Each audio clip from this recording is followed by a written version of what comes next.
கண்ணியமான சகோதரர்களே, மனிதர்களாக படைக்கப்பட்டவர்கள் முஸ்லிம்களாக இருக்கலாம், முஸ்லிம் அல்லாதவர்களாக இருக்கலாம். 5 விதமான வாழ்க்கைகளை ஒவ்வொருவரும் வாழ்ந்தே ஆக வேண்டும்.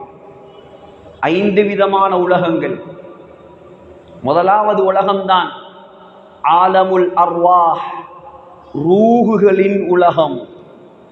புகாரியில் வருகிறது, ஸல்லல்லாஹு அலைஹி வஸல்லம் சொன்னார்கள், அல் அர்வாஹு ஜுனூதும் முஜன்னதா. ஆலமுல் அர்வாஹில் ரூஹுகள் எல்லாம், நம்முடைய ரூஹ், இன்று உலகத்தில் வாழ்ந்து கொண்டிருப்பவர்கள், இதற்கு முன்னால் 7000 வருடங்களாக உலகத்தில் வாழ்ந்தவர்கள், உலகம் அழியும் வரைக்கும் வாழப் போகின்றவர்கள், அனைவருடைய ரூகையும் அல்லாஹ் அந்த உலகத்தில் படை பட்டாளமாக கூட்டம் கூட்டமாக வைத்திருந்தான். சொன்னார்கள் ஸல்லல்லாஹு அலைஹி வஸல்லம், ஃபமா தஆரஃப மின்ஹ தலஃப வமா தனாக்கர மின்ஹு இஹ்தலஃப.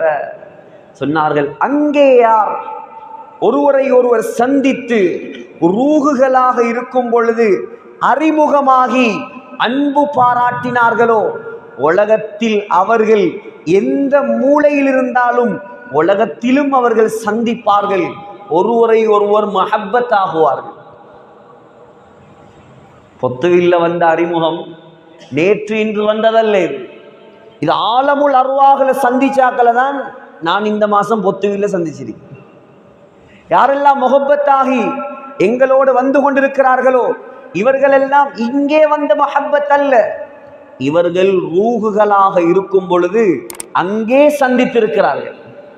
இது புகாரி. இது சொன்னாங்க ஸல்லல்லாஹு அலைஹி வஸல்லம், அந்த உலகத்துல, ரூஹுகளுடைய உலகத்துல யாரெல்லாம் அங்க அறிமுகம் இல்லாம வாழ்ந்தானோ இங்க வந்தாலும் ஒத்தனுக்கு முட்டி மோதி சண்டை பிடிப்பானோ. இங்க சிலாக்களுக்கு ஒத்து போறல, அந்த ஒத்து போகாதாக்கள் அங்க ஒத்து போகாதாக்களுக்கு தான் இங்க ஒத்து போறல. அங்கே சண்டை, இங்க வந்த சண்டை இல்ல. ஆலமுல் அர்வாஹ்ல வந்த சண்டை, துனியால மனுஷனா பிறந்ததுக்கு பின்னாலேயும் இங்கேயும் சண்டை. இது முதலாவது உலகம்.